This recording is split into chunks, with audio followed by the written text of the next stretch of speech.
नमस्कार दोस्तों, स्वागत है आपका अपने YouTube चैनल पर। तो चलिए शुरू करते हैं। अध्याय 3, मुद्रा और साख। मुद्रा विनिमय का एक माध्यम। मुद्रा का इस्तेमाल हमारे रोजाना के जीवन में एक बहुत बड़ा हिस्सा है। अपने चारों तरफ देखिए, आप किसी एक दिन मुद्रा से जुड़े कई सौदे की पहचान कर सकते हैं। क्या आप इसकी एक सूची बना सकते हैं?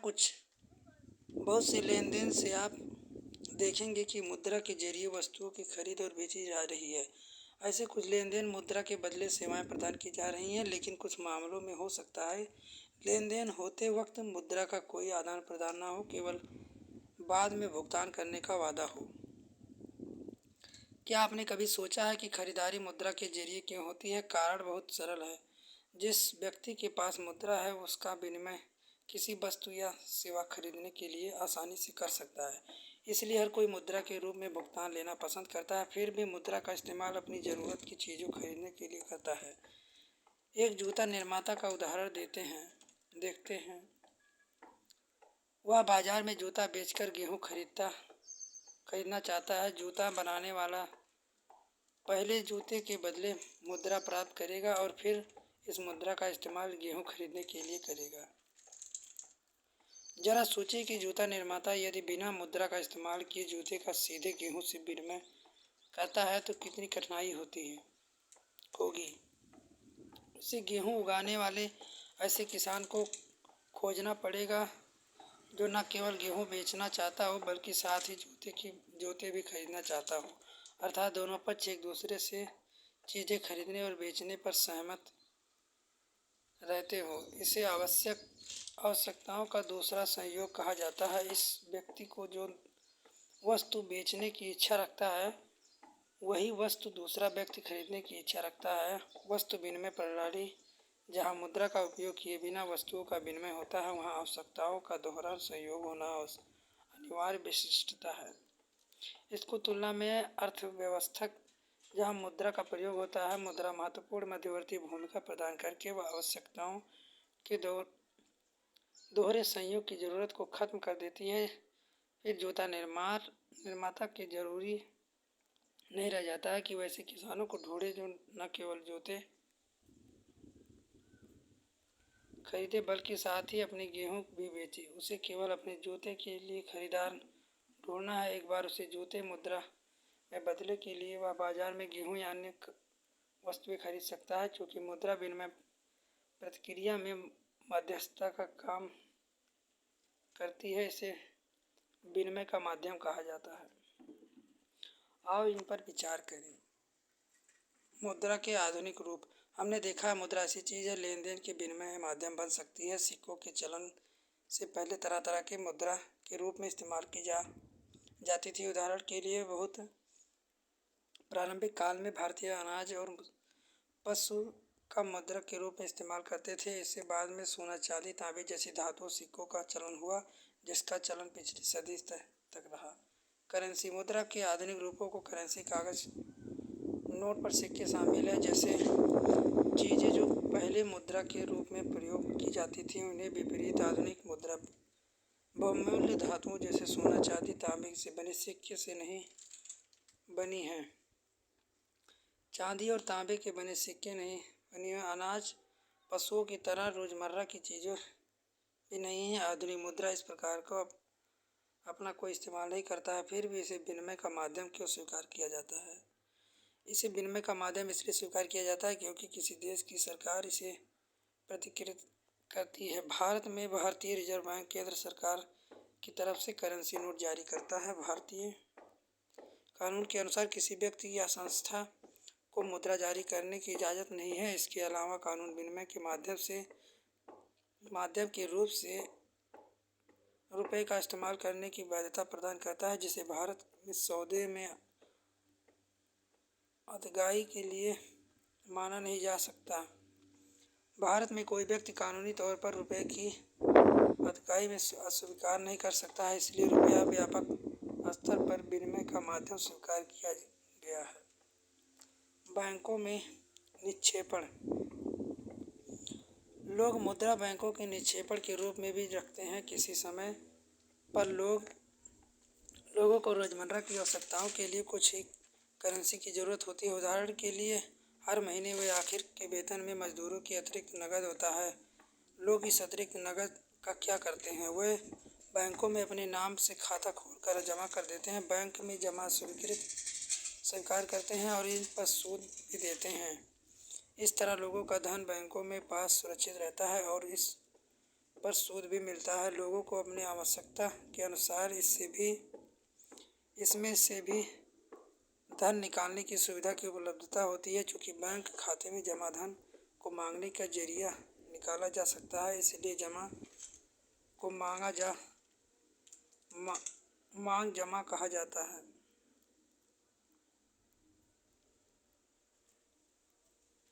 चेक द्वारा भुगतान।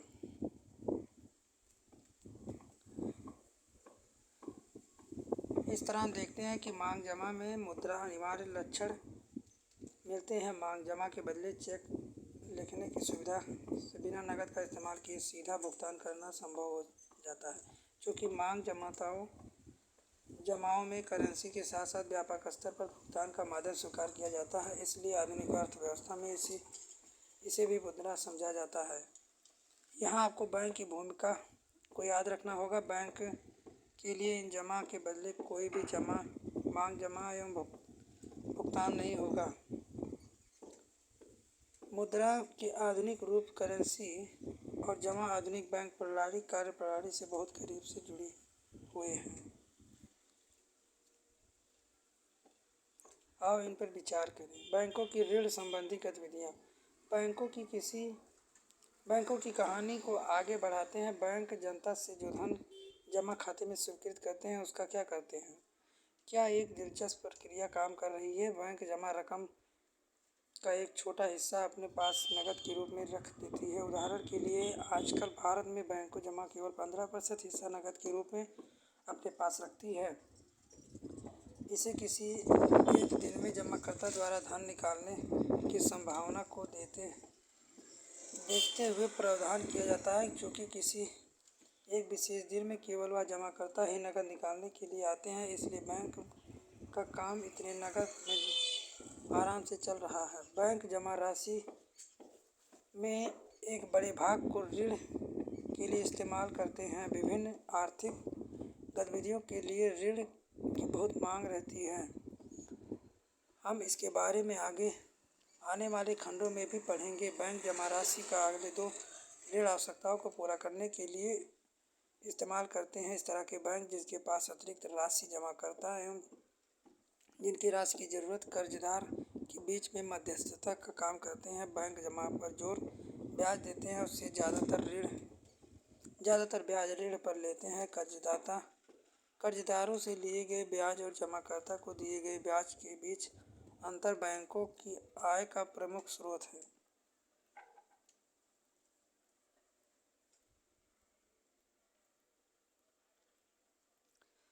साख की दो विभिन्न स्थितियाँ। हमारी रोज़मर्रा में गतिविधियों में बहुत लेन देन होते हैं जहाँ किसी न किसी रूप में ऋण का प्रयोग होता है। ऋण उधार से हमारा तात्पर्य एक सहमति से है जहाँ साहूकार कर्जदार को धन, वस्तुएं, सेवाएं मुहैया कराता है और बदले में भविष्य में कर्जदार से भुगतान करने का वादा लेता है। अब हम निम्नलिखित दो उदाहरणों से देखते हैं कि ऋण की दो भूमिका होती है।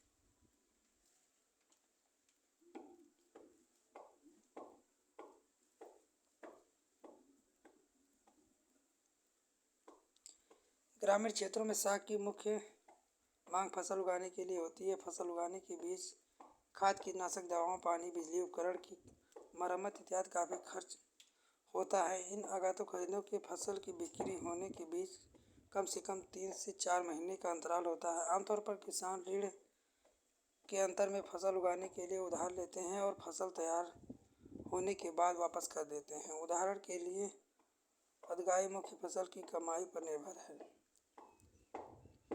इन मामले में ऋण कर्जदार को ऐसी परिस्थितियों में धकेल देता है जहां बाहर निकलना काफ़ी कष्टदायक होता है। आइए इन पर चर्चा करें।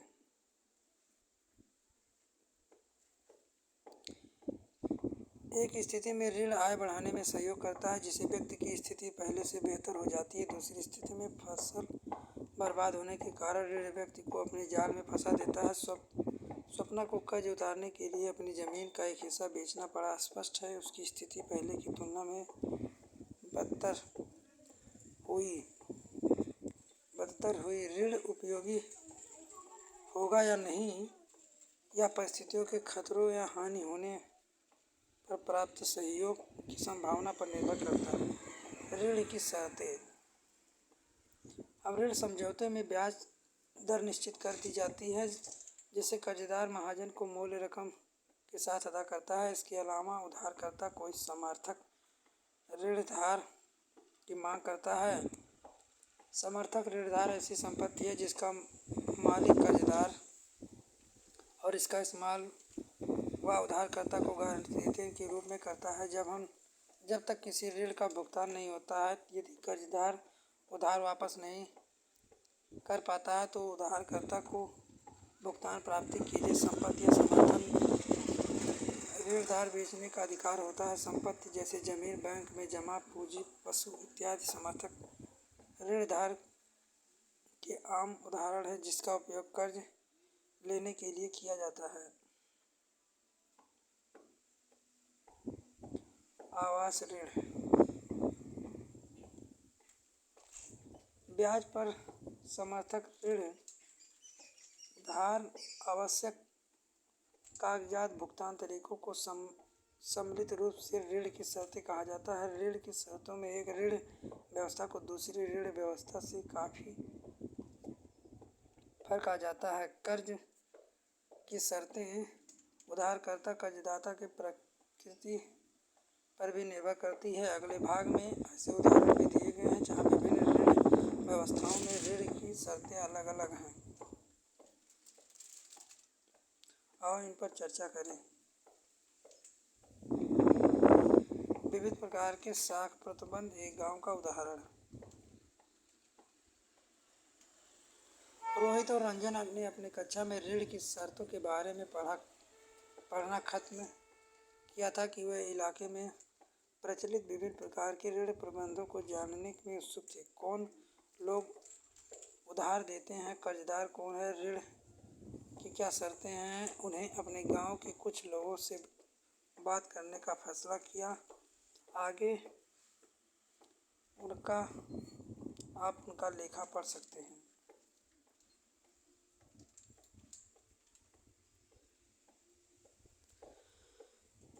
सहकारी समिति से ऋण। आओ इन पर विचार करें। भारत में औपचारिक क्षेत्र में साख। हमने ऊपर के उदाहरणों में देखा है कि लोग विभिन्न स्रोतों से ऋण प्राप्त करते हैं। विभिन्न प्रकार के ऋणों को दो वर्गों में बांटा जा सकता है: औपचारिक तथा अनौपचारिक क्षेत्र ऋण। पहले वर्ग में बैंकों और सरकारी समितियों से लिए गए कर्ज आते हैं। औपचारिक उधारकर्ता में साहूकार, व्यापारी, मालिक, रिश्तेदार, दोस्त आदि आते हैं।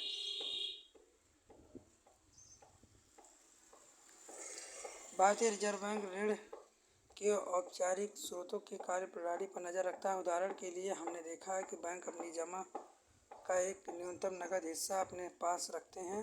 आरबीआई नज़र रखता है कि बैंक वास्तव में नकद शेष बनाए हुए है। आरबीआई इस पर भी नज़र रखता है कि बैंक केवल लाभ अर्जित करने वाले व्यवसायियों को, व्यापारियों को ही ऋण मुहैया नहीं कराता, बल्कि छोटे किसानों, छोटे उद्योग, छोटे कर्जदारों इत्यादि को भी ऋण दे रहे हैं। समय समय पर बैंकों द्वारा आरबीआई को यह जानकारी देनी पड़ती है कि वे कितना और किनको ऋण दे रहे हैं, उनकी ब्याज दरें क्या हैं।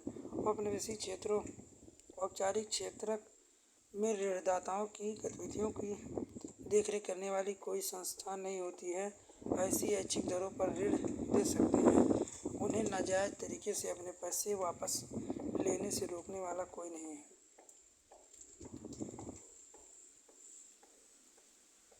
औपचारिक ऋणदाताओं की तुलना में अनौपचारिक क्षेत्र में ज़्यादातर ऋणदाता कहीं अत्यधिक ब्याज पर वसूल करते हैं, इसलिए अनौपचारिक ऋण कर्जदाता को अधिक महंगा पड़ता है।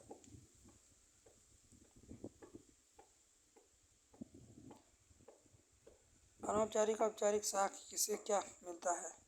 उल्लेख 2 में शहरी क्षेत्रों में लोगों के लिए ऋण के औपचारिक और अनौपचारिक महत्व को दिखाया गया है। आलेख में गरीब और अमीर लोगों को 4 भागों में बांटा गया है। आप देख सकते हैं कि शहरी क्षेत्रों में निर्धन परिवारों को कर्ज 85% ज़रूरतें अनौपचारिक स्रोतों से पूरी होती हैं। इस तुलना में आप शहरी इलाकों में अमीर परिवारों से कीजिए। आप क्या देखते हैं? केवल 10% कर्ज औपनिवेशिक अनौपचारिक स्रोतों से, जबकि 90% औपचारिक स्रोतों से हैं। इस प्रकार की तस्वीरों से ग्रामीण क्षेत्रों में भी है।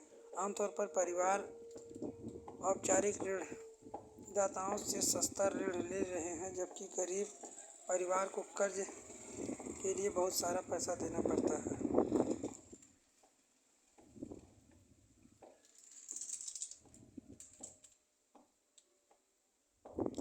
आओ इन पर विचार करें। निर्धनता के स्वयं सहायता समूह। पिछले खंड में हमने देखा है निर्धनता परिवार ऋण के लिए अब अनौपचारिक स्रोतों पर निर्भर करता है। ऐसा क्यों? भारत में सभी ग्रामीण क्षेत्रों में बैंक मौजूद नहीं है। जहाँ कहीं मौजूद भी है, बैंक कर्ज लेना अनौपचारिक स्रोत के कर्ज लेने की तुलना में ज़्यादा मुश्किल है। जैसा कि हमने मेघा के मामले में देखा है, बैंक से कर्ज लेने के लिए ऋणदार और विशेष कागजातों की ज़रूरत पड़ती है। ऋणदार की अनुपलब्धता एक प्रमुख कारण है जिससे गरीबी बैंकों में ऋण नहीं ले पाते हैं। दूसरी ओर अनौपचारिक ऋणदाता जैसे साहूकार इन कर्जदारों को व्यक्तिगत स्तर पर जानते हैं और इन पर कारण अक्सर बिना ऋणदार के भी ऋण देने के लिए तैयार हो जाते हैं। कर्जदार जरूरत पड़ने पर ऋण पुराना चुकाए बिना नया कर्ज देने के लिए साहूकार के पास जा सकते हैं, लेकिन महाजन ब्याज की दरें बहुत ऊंची रखते हैं। लेन देन की लिखा पढ़ी भी पूरी तरह नहीं रखते हैं और निर्धन कर्जदार को तंग करते हैं।